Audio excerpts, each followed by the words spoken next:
আজকে ঠাকুর বংশতিলক ভগবান পতিত পাবন শ্রী শ্রী গুরুচাঁদ ঠাকুরের যে প্রথম ওনার যে প্রথম নিজ পুত্র শ্রী সুনন্দ কুমার ঠাকুরের জ্যেষ্ঠ পুত্র ডক্টর ভগবতী প্রসন্ন ঠাকুর, কনিষ্ঠ পুত্র প্রভুপাত শ্রী শ্রী শ্রীপতি চাঁদ ঠাকুর, আমাদের মতো সম্প্রদায়ের ছোট মাতা খ্যাত শ্রীমতী মঞ্জলিকা ঠাকুর ও সদ্যপ্রয়াত শ্রী শ্রী হরিচাঁদ ঠাকুরের পঞ্চম উত্তরসূরি শ্রী শশীপতি ঠাকুরের স্মরণে আজকে যে মধ্য মহোৎসব অনুষ্ঠিত হচ্ছে, মহা মহোৎসব, সেই মহোৎসবের মঙ্গল প্রদীপ প্রজ্বলন করে যে শুভ উদ্বোধন করলেন আমাদের কাকিমা, আমাদের ছোট কাকিমা উপস্থিত নেই, তাকেও আমার প্রণাম শ্রদ্ধা জানাই। আজকের অনুষ্ঠানে সভাপতিত্ব করছেন বর্তমান ঠাকুর বংশের বয়োজ্যেষ্ঠ আমাদের সবার বড় ভাই মহামতুচার্য শ্রী অমিতাভ ঠাকুর। আমরা 6 ভাই এবং বৌদ্ধগণ, আমার বোন, যে কজন সমস্ত বোনরা আছে এখানে, এবং মঞ্চে উপবিষ্ট বিশিষ্ট মধ্য ভক্তর সামনে উপবিষ্ট মধ্য ভক্ত আমাদের মায়েরা, সবাইকে আমার প্রণাম, আমার শ্রদ্ধা জানাই। আপনারা শুনছেন আমি দীর্ঘ 6 মাস অসুস্থ, তবু আজকে আমার শ্রদ্ধেয় মেজো কাকা বা ঠাকুর বংশদের এই স্মরণ উৎসবে উপস্থিত থেকে আমি নিজেকে ধন্য মনে করছি। তবে আপনারা ঠাকুর বংশের ইতিহাস জানবেন। আজকে আপনারা জানেন ভগবতী ঠাকুর অকালে চলে গিয়েছিলেন, তার অনেক কিছু দেওয়ার ছিল এ বাড়ি। হয়তো উনি যদি দীর্ঘ জীবন পাইতেন, ঠাকুর বাড়ির আমূল পরিবর্তন করতেন। উনি শুধু পিএইচডি, ফিলোসফির উপর পিএইচডি করেন নাই, উনি লন্ডনের একাডেমি অফ ফাইন আর্টস থেকে উনি পাশ করা আর্টিস্ট। হয়তো ঠাকুর বাড়ির বিভিন্ন নিদর্শন থাকতো আজকে যদি ভগবতী এসে থাকতেন।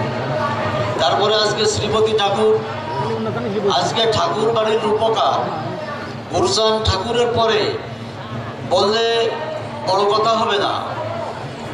আজকে এই ঠাকুর বাড়িও এমন একটা পর্যায়ে চলে গিয়েছিল, ঠাকুর বাড়ির অর্ধেক অংশ হাতছাড়া হয়ে গিয়েছিল, সেটাও উদ্ধার করে শ্রীপতি ঠাকুর।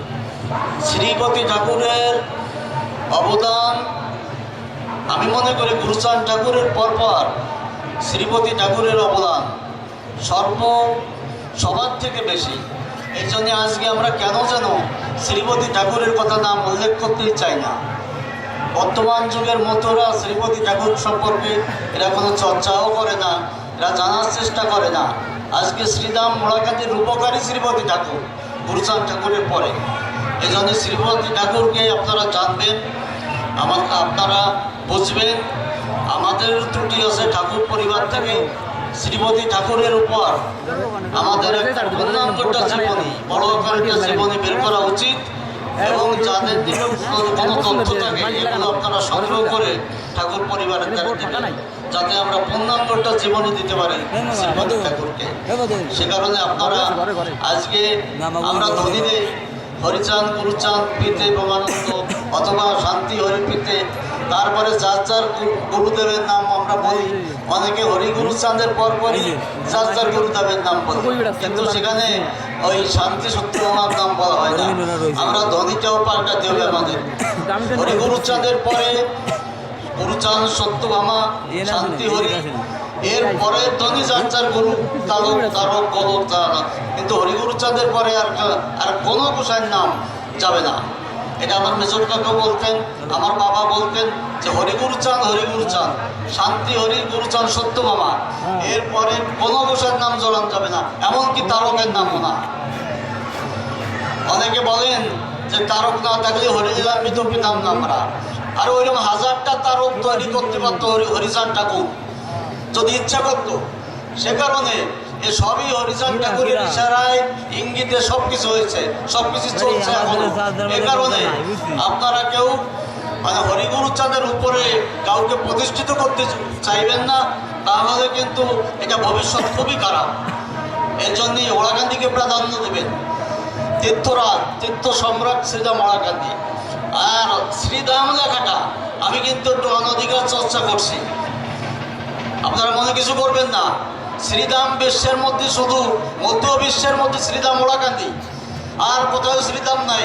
যেখানে অবতার পুরুষ আবির্ভূত হয়, অবতার পুরুষ লীলা করে ভক্ত সঙ্গে, এখানে গোলক তারক মহানন্দ গুরুচাঁদ ঠাকুরের সময় সমস্ত অবতাররা ঠাকুর ভক্ত সঙ্গে লীলা করছে শ্রীধাম ওরাকান্দি। এই কারণে শ্রীধাম একমাত্র ওরাকান্দি। আর যেগুলো শ্রীপাঠ, সে কারণে আপনারা এগুলো মনে রাখতে হবে। ওরাকান্দি ওরাকান্দি, ওরাকান্দির সাথে কারোর কোনো তুলনা নেই। আর একটা আগামী দেশের যে অবস্থা, আমি এই মহোৎসব, এই মহোৎসবে আহ্বান জানাচ্ছি, সাড়ম্বরে ওরাকান্দি আসবেন আগামী মহাবারণীতে। আপনারা কোনো ভয়ভীতি রাখবেন না মনের ভেতর যে আমরা যাচ্ছি কোথায়, আমার বাবার বাড়ি যাচ্ছি, আমরা শ্রীরাম ওরাকান্দি যাচ্ছি, আমাদের কোনো পথ দুর্ঘটনা হবে না, আমাদের কোনো মৃত্যু ভয় নাই। আমার হাতে কি মতুয়া ঝান্ডা লাল নিশান, আমার গলায় শান্তিমার মালা আছে, আশার মালা, যে মালায় আমাদের রক্ষা করবে। এ কারণে যেখানে যত ভক্তরা আসবেন, অন্য অন্য বারের থেকে এবার বেশি শ্রীরাম ওরাকান্দিতে আপনারা উপস্থিতি দেখিয়ে দেবেন। বাংলাদেশ সাম্প্রদায়িক সম্প্রীতির দেশ। ভারত থেকে কিছু অপপ্রচার হচ্ছে আমাদের বিরুদ্ধে, বাংলাদেশের বিরুদ্ধে। এর বিরুদ্ধে আমরা রুখে দাঁড়াবো যে এখনো বাংলাদেশের কোটি কোটি হিন্দু, কোটি কোটির মধ্যে আমরা এখনো আছি, তার প্রমাণ ওরাকান্দি মহাবারণী। যা হোক, আমি এর কথা বলবো না, যেহেতু আপনারা সবাই প্রসাদ পাবেন, আরও হয়তো কোনো বক্তব্য রাখবেন। তো আমরা এই ঠাকুরদের যে জীবনচরিত, ঠাকুরদের আদর্শগুলো যে মেনে চলতে পারি, এটা আজকে মেজো ঠাকুর নেই, অনুভব করছি আমরা কয় ভাই। মেজো ঠাকুর গদিঘরে বসে থাকতো, গদিঘরের পশ্চিম পাশের জানলা দিয়ে হরিমন্দির পর্যন্ত দেখা যেত, কে এ বাড়ি ঢুকছে, কে এ বাড়ির থেকে বেরোচ্ছে, কোনটা চোর কোনটা শাসর উনি বুঝতে পারতেন।